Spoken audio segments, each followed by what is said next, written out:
Al-Imam Ahmad dalam musnadnya, beliau meriwayatkan ada satu hadis Nabi SAW, "Mamin abdin yad'u bida'watin."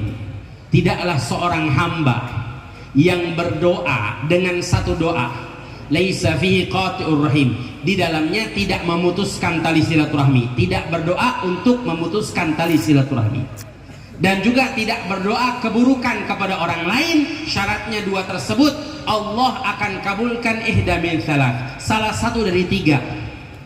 Apa saja? Yang pertama, Allah kabulkan langsung di dunia. Kalau tidak, yang kedua Allah tunda sampai nanti di akhirat. Jadi mohon maaf kalau ada doa-doa kita yang sampai sekarang belum dikabulkan, nanti di hari kiamat doa tersebut bisa jadi Allah jadikan penebus dari dosa-dosa kita. Karena nanti di hari kiamat ada orang menghadap Allah, dosanya banyak bagaikan gunung yang tidak bisa dihapuskan dengan amalnya atau ibadah apapun. Tapi apa yang menjadikan dihapus dosa tersebut? Yang bisa menghapus dosa tersebut adalah doanya semasa dia hidup di dunia yang belum dikabulkan oleh Allah. Yang ketiga, kata Rasulullah SAW, an yasrif anhu su, mungkin barokahnya doa Allah jauhkan dia dari musibah, dari kejelekan, dari keburukan yang terjadi. Makanya saya pesan, banyakin doa. Kita nih perlu doa, perlu. Apalagi di zaman sekarang, zaman yang penuh fitnah, keadaan yang sulit, banyak kesulitan yang kita hadapi. Mari banyak doa. Mari kita mohon pada Allah. Dan jangan anggap remeh doa. Doa punya kekuatan yang luar biasa. Doa punya keindahan. Saya ingat tahun lalu hadir di sini dalam peringatan haul yang mungkin tidak disangka-sangka karena ramai isu penyakit, tapi subhanallah jamaah yang hadir begitu banyak. Barokahnya hadir di sini tahun yang lalu Allah kasih, alhamdulillah berkahnya kita rasakan. Nah mudah-mudahan malam hari ini dengan doa-doa yang kita panjatkan, tahun kedepannya semakin lebih baik.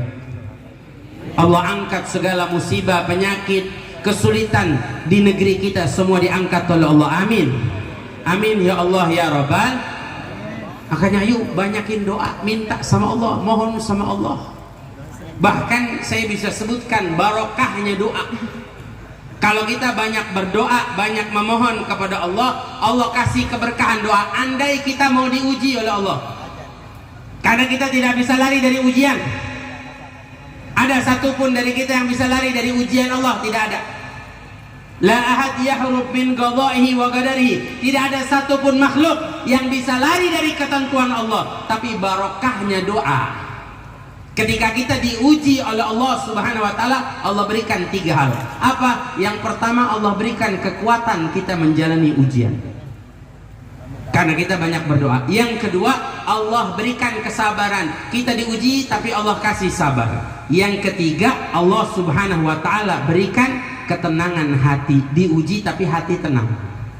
Berapa banyak orang diuji tapi tidak dikasih kekuatan, tidak dikasih kesabaran, tidak dikasih ketenangan hati, akhirnya apa? Hancur hidupnya.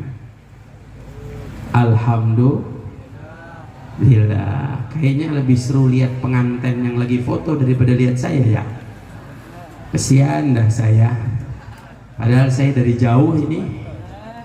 Ya, mudah-mudahan semua yang hadir panjang umurnya. Amin ya Allah ya Rabbal, ya Rabbal alamin. Saya terakhir hanya ingin berpesan, boleh enggak? Bener boleh ya. Ini pesan ya, insya Allah kita amalkan sama-sama. Tadi guru kita sudah sampaikan tentang imtihan. Walaupun saya nggak banyak paham bahasa Madura, tapi sedikitnya ada yang nyantol di kepala saya. Sama seperti yang saya katakan, kita hidup pasti ada uji. Sama seperti santri-santri yang belajar, ada imtihannya, ada ujiannya. Sekarang ujian di sekolah, yang hidup di luar ujiannya dengan dunianya. Saya hanya ingin berpesan satu pesan Allah kepada Rasulullah, dan ini coba kita pegang. Apalagi buat semua yang hadir, saya lihat banyak bapak-bapak, Masya Allah, Ada sebagian saya pernah jumpa di Jakarta, yang mungkin dari Jakarta pulang ya libur lebaran ya. Saya hanya ingin berpesan, ketika Nabi SAW mengalami kesedihan, Nabi diuji, makanya kita jangan merasa diri kita paling banyak diuji. Ada orang-orang yang ujiannya jauh lebih berat dari kita. Kalau kita ngerasa kita yang paling berat, sulit kita akan menjalaninya. Tapi kalau kita merasa atau melihat orang-orang yang ujiannya jauh lebih berat, nanti kita akan merasa rasa syukur. Kita diuji, ada ulama diuji yang jauh lebih berat, ada orang soleh diuji yang jauh lebih berat. Kalau saya pribadi, saya bayangkan kalau saya di tempat mereka, saya nggak akan sanggup. Belum tentu sanggup. Para nabi ujiannya jauh lebih berat. Di antara para nabi ada ulul azmi yang ujiannya jauh lebih berat. Di antara ulul azmi ada yang paling berat ujiannya, yaitu Nabi kita Muhammad. Tapi Nabi Muhammad bagaimana ngadapin ujiannya? Bagaimana Rasulullah menghadapi ujiannya? Ada beberapa ayat menyampaikan tentang Rasulullah. Ketika Nabi sedih, apa kata Allah? Walaqad na'lamu annaka yadhiqu sadruka bima yaqulun fasabbih bihamdi rabbika wa kun minas sajidin. Kata Allah, kami tahu bagaimana sedihnya hatimu. Nabi itu sedih. Kenapa? Waktu itu Nabi diolok-olok oleh orang kafir, dihina, dicaci maki. Nabi merasa sedih. Namun Nabi tidak curhat kepada siapapun. Yang tahu hanya Allah. Nabi tidak mengeluh pada makhluk. Sedih Rasulullah. Allah nyatakan, kami tahu kesedihanmu, dengan ucapan mereka orang-orang kafir. Tapi apa kata Allah Subhanahu wa taala? Allah kasih kunci. Dalam ayat ini menjelaskan kepada kita juga, ini semua yang hadir, yang sekarang mungkin hadir ada yang lagi sedih. Jangan khawatir, Allah tahu. Mungkin ada di antara kita yang hadir lagi punya masalah, Allah tahu. Apapun kesulitan kita, Allah tahu. Apa sekarang yang lagi disulitkan? Ibu-ibu, minyak goreng mahal, Allah tahu, Bu. Jangan takut. Bapak-bapak, bensin mahal, Allah tahu, jangan takut. Percaya apa enggak omongan saya? Percaya? Betul apa salah? Allah tahu apapun. Jadi kita jangan khawatir. Jangan pernah khawatir. Saya bertahun-tahun mengisi acara di sini, saya cuma hanya ingin memberi semangat. Kita jangan khawatir, kita punya Allah. Allah tahu apapun. Dan Allah sampaikan itu pada Rasulullah. Nah, Allah kasih kunci apa? Fasabbih bihamdi rabbik. Pertama, bertasbihlah. Kenapa kita disebut bertasbih? Ungkapan subhanallah atau maha suci Allah. Artinya apa? Maha suci Allah tidak menyandarkan sifat yang tidak layak kepada Allah. Ini makna tauhidnya. Jangan pernah sekali-kali kalau kita diuji oleh Allah, kita sandarkan sifat yang tidak layak kepada Allah. Hati-hati. Jangan bilang Allah tidak sayang, jangan bilang Allah tidak adil.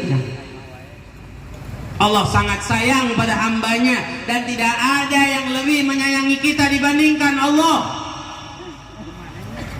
Yakini itu. Dan Allah nyatakan apa? Bihamdi rabbika, dengan memujinya. Ucapkan alhamdulillah. Kalau kita punya keadaan apapun, ucap alhamdulillah, alhamdulillah. Ucap itu. Makanya disebut alhamdulillah tamla'ul mizan. Ucapan alhamdulillah itu memenuhi timbangan kebaikan. Walaupun ringan diucap, tapi keistimewaan di sisi Allah. Artinya apa? Kita menyerahkan sifat-sifat yang layak milik Allah. Kemudian Allah nyatakan wa kun minas sajidin. Jadilah kamu orang-orang yang sujud. Dalam tafsir boleh dilihat, artinya sujud di situ ayus shalah, maknanya sholat. Jadilah kamu orang-orang yang mendirikan sholat. Bahkan sampai dalam riwayat idza hazana Rasulullah SAW yaqum yusolli rakaatain. Nabi itu kalau sedih, Nabi sholat 2 rakaat. Jadi bapak ibu, para pemuda-pemudi semua yang hadir, salah satu kunci dari masalah, kalau kita punya masalah, punya rasa kesedihan, sholat. Bahkan mohon maaf saya sebut, kalau ada orang yang hidupnya rusak, hidupnya sulit, hidupnya banyak masalah, coba periksa sholatnya. Pasti ada kurang-kurang dalam sholat, pasti ada yang masalah dalam sholat. Coba sholat kita perbaiki. Bahkan kalau kita punya hajat, punya harapan, sholat. Sampai kita diajarkan oleh Rasulullah sholat hajat. Minta sama Allah, ini pengantin nih, Masya Allah, sholat hajat 2 rakaat. Minta pada Allah biar barakah pernikahannya, biar dikasih